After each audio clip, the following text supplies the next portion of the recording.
Je veux traverser la Méditerranée à la nage, et voici pourquoi. Je m'appelle Pascal Elgar, j'ai eu la chance de grandir près d'une rivière, près d'un ruisseau, en plein cœur du Pays Basque.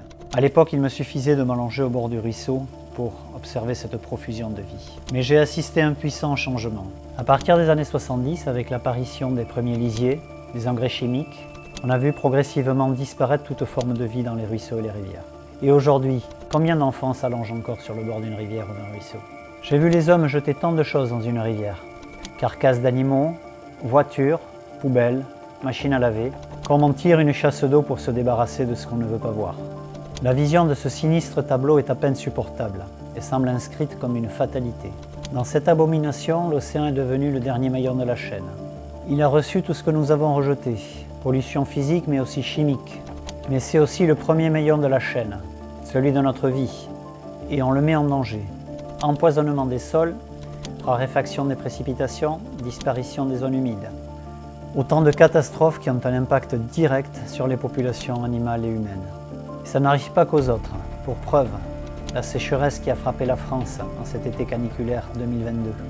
Il incombe à la classe politique de légiférer urgemment sur cette problématique et aux acteurs locaux de prendre leurs responsabilités.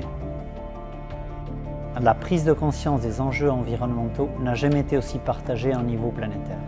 Pourtant, rien n'a changé dans nos modes de vie, dans nos modes de consommation. C'est même pire. L'accès à l'eau est de plus en plus difficile. Il est même souvent privatisé. La gestion de nos déchets est toujours aussi peu en phase avec nos ambitions de protection de la nature. C'est donc à l'été 2024 que je souhaite entreprendre la traversée de la Méditerranée à la nage. Une traversée de Toulon à Tunis, 1000 km pour une durée de nage de 30 jours. Mais j'ai besoin de votre aide pour rendre ce projet possible. Il est temps de changer notre rapport à l'eau. Je lance ce projet pour sensibiliser l'opinion publique, les acteurs politiques et chaque citoyen. Pour réaliser ce projet, nous avons besoin de votre soutien financier et logistique, car nous allons mobiliser un voilier, son skipper, un kayakiste, un médecin et un spécialiste de l'image. Cette traversée n'est pas une performance, juste un prétexte. Faire du bruit, attirer l'attention sur une problématique profonde et surtout, faire connaître des solutions concrètes pour y remédier.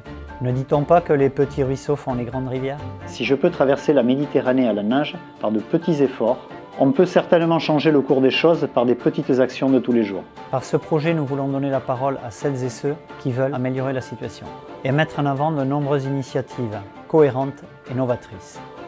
C'est à vous que je m'adresse. Les associations, les entrepreneurs, les citoyens, vous qui avez le courage de s'attaquer à ce qui semble perdu pour d'autres. Appropriez-vous cette aventure et soutenez ce projet par tous les moyens possibles, humains, logistiques et financiers. Ne soyez pas simplement spectateurs. Ensemble, créons le message qui sera entendu par tous et proposons des solutions concrètes. Nous avons besoin de votre aide pour rendre cette action possible et apporter notre pierre à l'édifice du changement.